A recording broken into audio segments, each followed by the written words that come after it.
Suzanne Harp, thank you so much. Really appreciate your time. So you're a sales executive, but you're running for Congress. Yes. Why is that, and what are your priorities for the 3rd Congressional District? Yeah, that's a beautiful question. So I'm running to bring a strong conservative voice back to Collin County as representation. So we just redistrict. We have Hunt County and Collin County now. And a lot of people in Hunt County don't even realize we've redistricted. And they have come accustomed to having strong conservative voice for them. So we're looking to bring that back to Washington on behalf of Collin County. I am a sales executive at my heart. I've loved business, been in business my whole life, aside from raising my 4 kids here in Collin County. And I like to build things, I like to create things. It's very neat to see something that starts from nothing, and you build it and take it to market, and all of a sudden you've got a viable product that people want, need, and trust. So looking to bring that kind of leadership and those kind of high integrity to Washington. You said that you want to bring back conservative values to the district.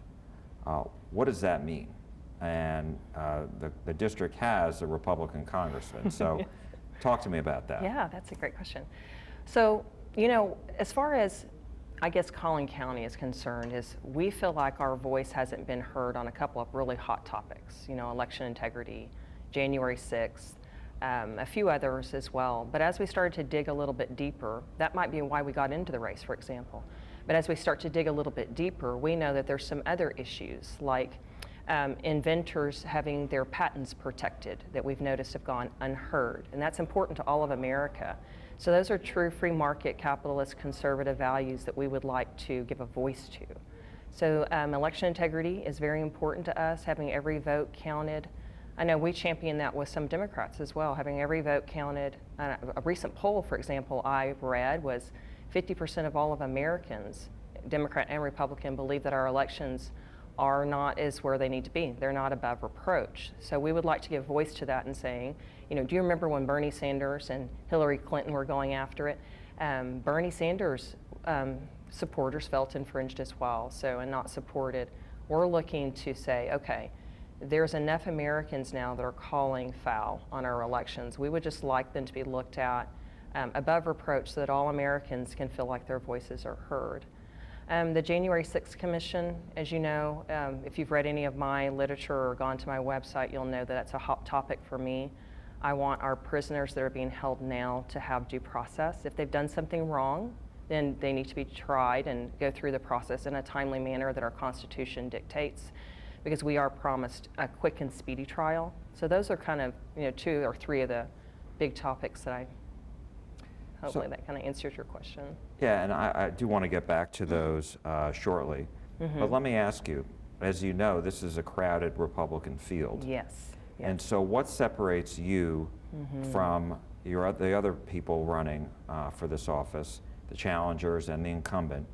And why should Republican voters select you to represent them in Washington? First, you got to get through the general election, but right. Why should they select you? Yes.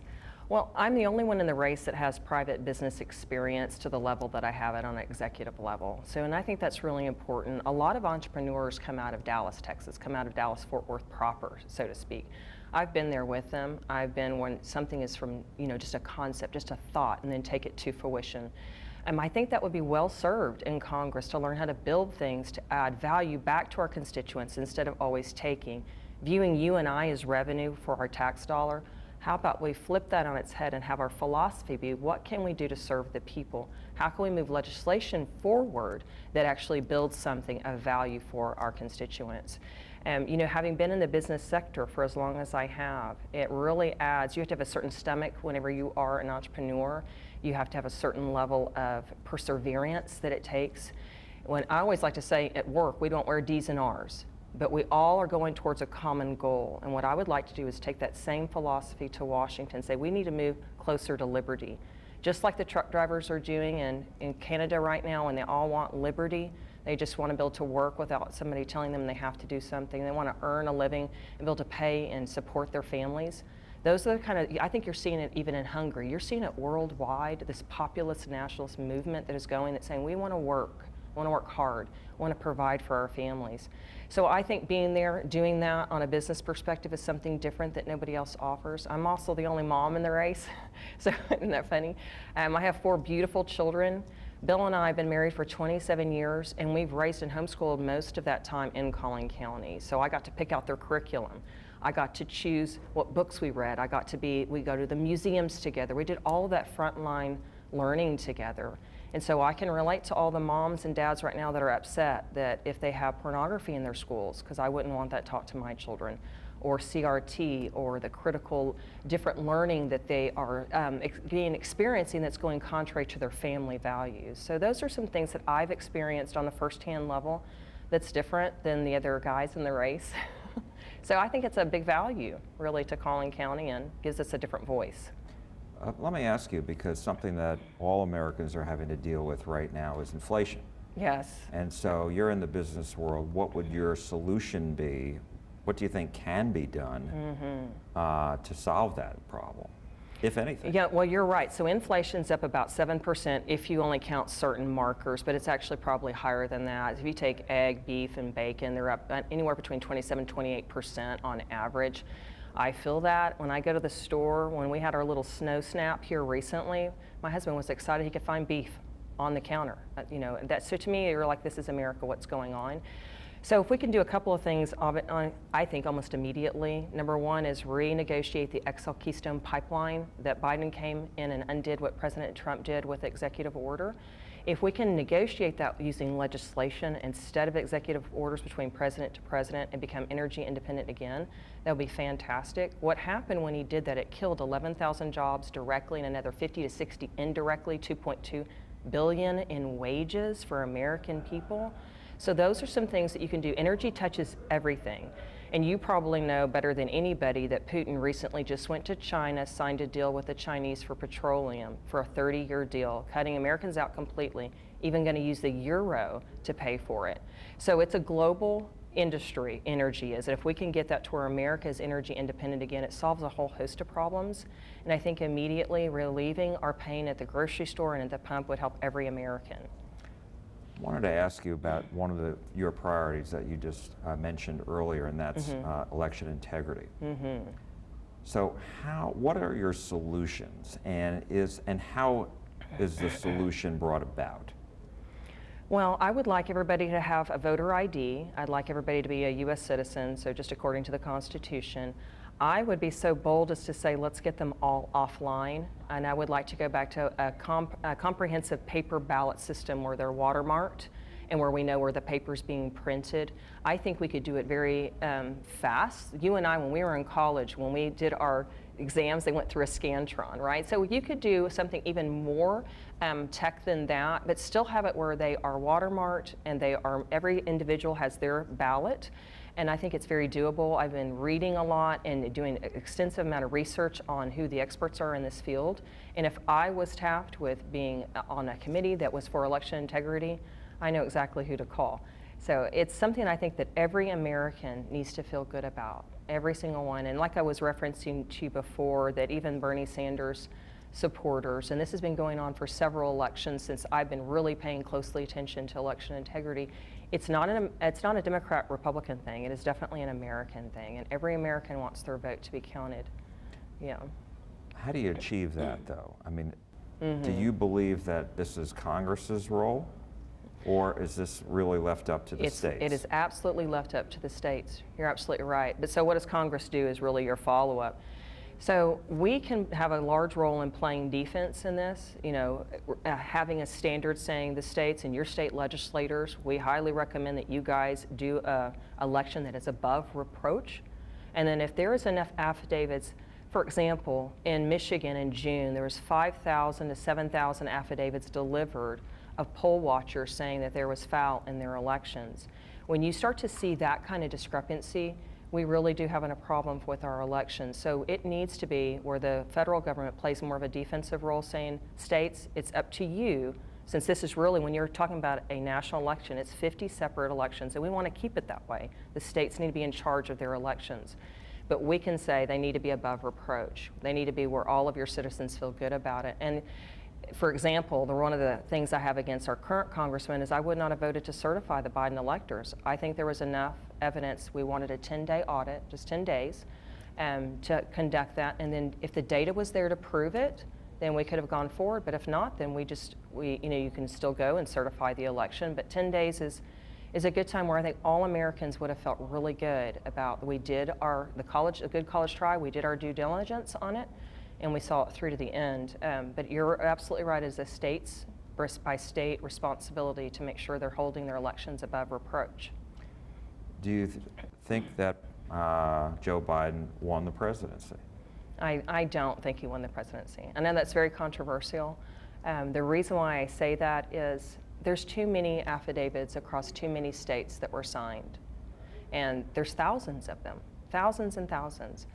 And so, I would love to be proved wrong on that. I really would. If I'm wrong, then I'm wrong. But I would like to have that go through the process. I'd like to feel good about it. And I know that you would too. I know every American would like to feel good about the process. So that's what we're asking, is just, hey, let's have an election that is with integrity, that is above reproach, that we can count on. What it's done, I think, is allowed a whole nother line of divisiveness with Americans that we don't need. We're already divided on so many different issues. This shouldn't be one of them as well. A number of states, Arizona, Wisconsin, Michigan, Georgia, Pennsylvania, they have gone back, they've looked at this. No one's come up with any evidence widespread that would cause the turnover of an election. So, when you hear that, the vice president came out the other day and specifically thought, responded to what former President Trump said about his role. So where are you on that? Well, I revert back to the people. Like I'm saying, in Michigan, I just gave you that one, but it also happened in Maricopa County. It happened in many other states as well, where you have all these individuals signing affidavits. That's under perjury, right? It's a felony.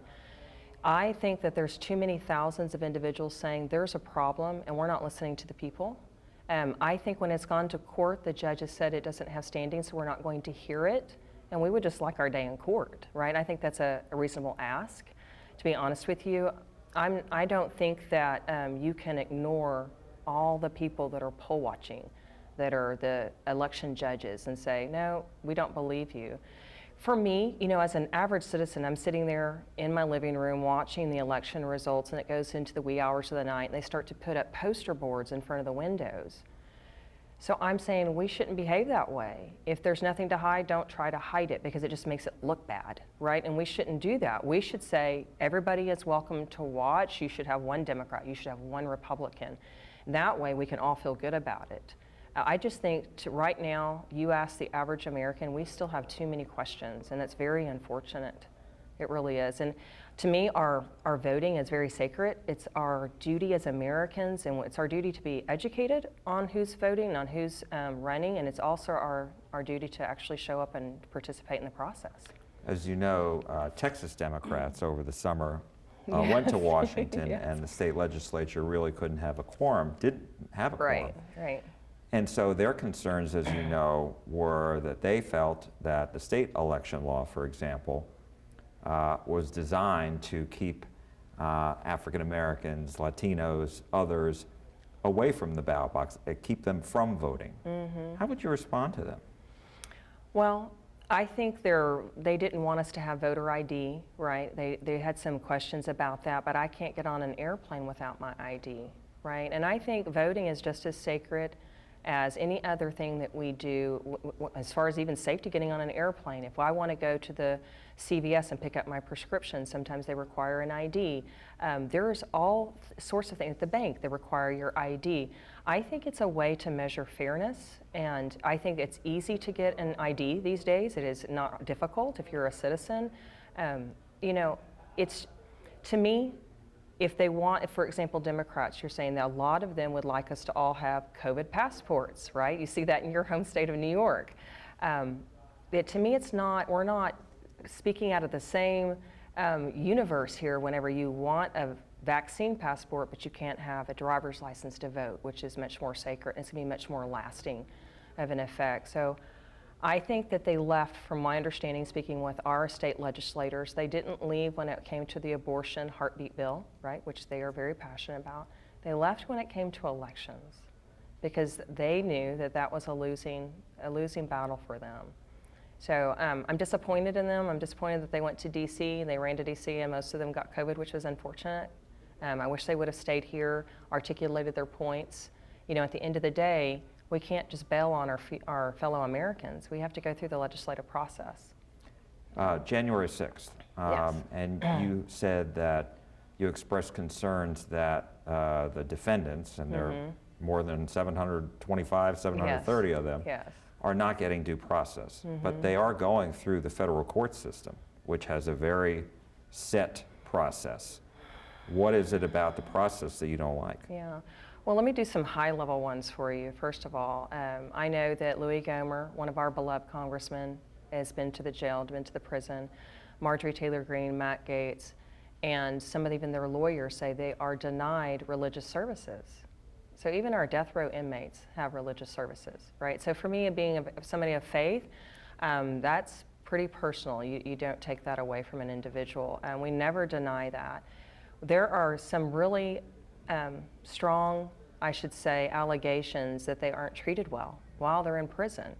And that has been a long-standing of both Democrat and Republican of equal application of the law. So when you're being held in a prison, there are rules of what you can and can't do to a prisoner. So, and to be there more than a year, and some of them have very little charges, or no charges at all. It took for a long time for some of the charges to come down the pike finally. To me, it's really just a very unfortunate, gross overstep of powers that what we're seeing. We asked our current congressman in the very early days if he could tell us who was being held in the prison, and he couldn't produce a list. We did. The precinct chairs, the other precinct chairs that I'm friends with, did produce a list and give it to him, and he said right off the bat, "Oh, they're all bad people."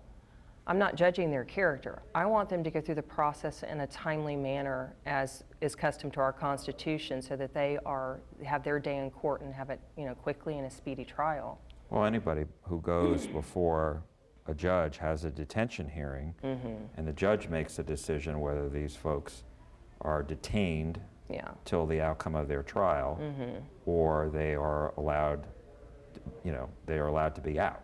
Yes. So, I mean, they are going through a process that every other defendant goes through. Well, in my humblest opinions, it wasn't the same. It was very slow, it was very sluggish, and some of the charges didn't warrant staying there as long as they did. And as you said, there's 700, so there's quite a few to go through. But if you even talk, again, another high-level incident, they're not allowed to cut their hair or nails, if they don't take the COVID vaccine. There's just really gross overreach of power. We should be concerned with human rights. We really, really and truly should be. For Americans, if you do something wrong, I would not have gone into the Capitol that day. I just wouldn't have. It's not my nature. It's not my temperament. I wouldn't have done that.